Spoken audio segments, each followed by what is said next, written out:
नमस्कार दोस्तों, आज की कहानी है मुन्ना खुलवाओ। कहानी पसंद आए तो कहानी को लाइक और चैनल को सब्सक्राइब जरूर करें। नमस्ते आंटी, पौधों में पानी डाल रही हैं? हाँ बेटा, पर तुम कब आई अपने ससुराल से?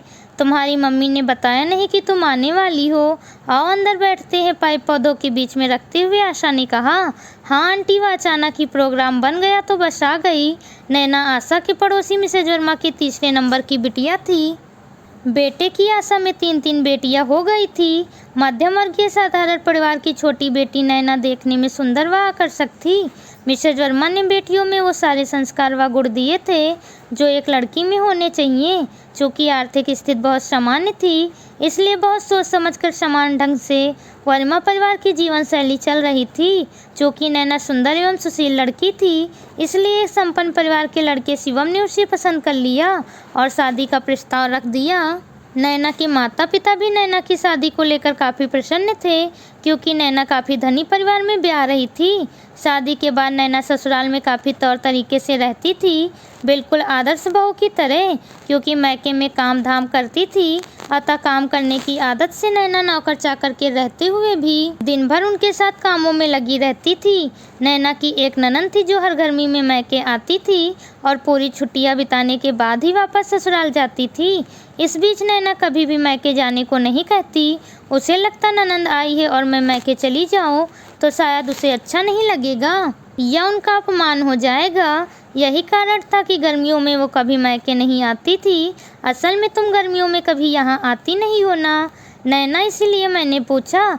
और वैसे भी तुम्हारे यहाँ तुम एसी में रहती हो अब, तो तुम्हें यहाँ की गर्मी बर्दाश्त भी नहीं होगी। आशा ने अपने पूछे हुए प्रश्न पर सफाई देनी चाहिए। हाँ आंटी, मैं गर्मियों में यहाँ इसीलिए नहीं आती थी कि अब मुझे गर्मी बर्दाश्त नहीं होगी, बल्कि मेरी ननद आती थी उनके सम्मान में। मैं ससुराल में रहना ही ज़्यादा उचित समझती थी, कहीं उन्हें बुरा न लग जाए कि मेरे आते ही भाभी मैके चली जाती हैं। रहा सवाल गर्मी बर्दाश्त करने की, तो यहाँ मेरा मैका है आंटी, और मैका जैसा भी हो लड़कियों के लिए स्वर्ग ही होता है। बचपन तो यही बीता है ना, माँ का आंचल, पापा की प्यारी प्यारी बातें, हम बहनों का एक दूसरे के लिए फिक्र।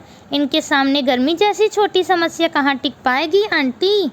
आंटी, गर्मी तो बर्दाश्त हो जाएगी, पर मैके के लिए कही गई बातें या उपेक्षा बर्दाश्त नहीं होती। कहते कहते नैना की आंखों में आंसू छलक गए। अरे नैना, क्या बात है बेटा, तुम कुछ दुखी लग रही हो। देखो बेटा, मैं तुम्हारी मम्मी के समान हूँ, चाहो तो मुझसे बातें साझा कर सकती हो, थोड़ा हल्का लगेगा और हो सकता है मैं भी तुम्हारी कुछ मदद कर सकूँ।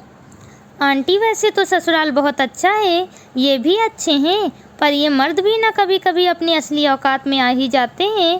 कहते कहते नैना रोने लगी और कुछ देर बाद आंसू पोंछते हुए नैना ने खुद ही कहना शुरू किया। एक दिन मैं मैके की कुछ बातें बता रही थी। हम भाई बहन ऐसा करते थे, वैसा करते थे, बहुत मज़ा आता था, वगैरह वगैरह। बिल्कुल बेपरवाह जिंदगी थी, कोई जिम्मेदारी नहीं। क्या दिन थे।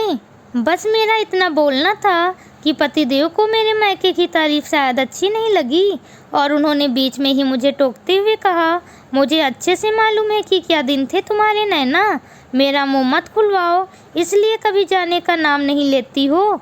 आंटी, पतिदेव का इन बातों से मैं स्तब्ध थी।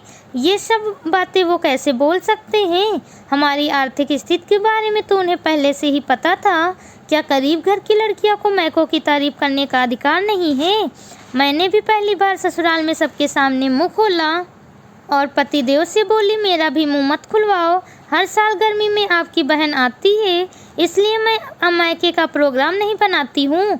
यह मेरा उनके लिए सम्मान है जिसे आप लोगों ने अन्यथा समझ लिया, वरना मेरा मैका जैसा भी है मेरे लिए वही स्वर्ग है। और हाँ, मैं कल ही जा रही हूँ, कुछ दिनों के लिए। इसलिए नहीं कि आपने जो बोला है उससे मैं दुखी या नाराज हूँ, बल्कि इसलिए कि गर्मियों में आंगन में खटिया डालकर हम बहनें खुले आसमान के नीचे सोकर अतीत के सुखद अनुभव और स्मृति को लंबे समय के बाद एक बार फिर से जी सकें। माँ आंचल को हिलाकर हमें हवा कर सकें, और वो हवा एसी की हवा से कई गुना ठंडी और सुकून देने वाली होती है। अंकित, शायद तुम बड़े घर के लोग इन छोटी छोटी सुखद अनुभूति को समझ ही नहीं सकोगे। और सच में आंटी, यहाँ आकर एक अलग खुशी मिलती है। आसपास के लोग आप सबसे मिलने का एक अलग ही मजा है। नैना ने मन में चल रहे उथल पुथल को आंटी के समक्ष रख ही दिया। आंटी जी जो बड़े ध्यान और धैर्य से नैना की बातें सुन रही थी, उन्होंने बस इतना ही कहा, दुनिया की कोई भी लड़की मायके के खिलाफ बातें सुन नहीं सकती नैना। और आज तुम जो भी मायके की परवरिश का ही परिणाम है, तो जहाँ जन्म हुआ और जिन्होंने जन्म दिया है, वहाँ की बुराई कैसे सुन सकती हो। लेकिन अंकित भी ऐसे ही बोल दिए होंगे, स्वभाव से तो बुरे नहीं हैं, लेकिन ऐसे या वैसे चाहे जैसे भी, उन्हें किसी भी स्थिति में तुम्हारे मायके की बुराई नहीं करनी चाहिए। आखिर उनकी पत्नी के माँ का घर है, अंकित को भी पूरी इज्जत करनी चाहिए। खैर, तुम्हारा बड़प्पन है कि तुम ननंद का इतना सम्मान करती हो, और देखो ना 2-4 दिन में ही वापस लौटने की सोच भी रही हो। आंटी जी समझा ही रही थी कि अचानक नैना की मोबाइल की घंटी बज उठी। उधर की आवाज़ तो स्पष्ट सुनाई नहीं दी, पर इधर से नैना मुस्कुराते हुए कह रही थी, हाँ हाँ तैयार रहूँगी, आ जाइएगा। शायद 2-4 दिन में अंकित नैना को लेने आने वाला था। कहानी पसंद आई हो तो कहानी को लाइक और चैनल को सब्सक्राइब ज़रूर करें। मिलती हूँ आपसे अगली कहानी के साथ। Please subscribe channel.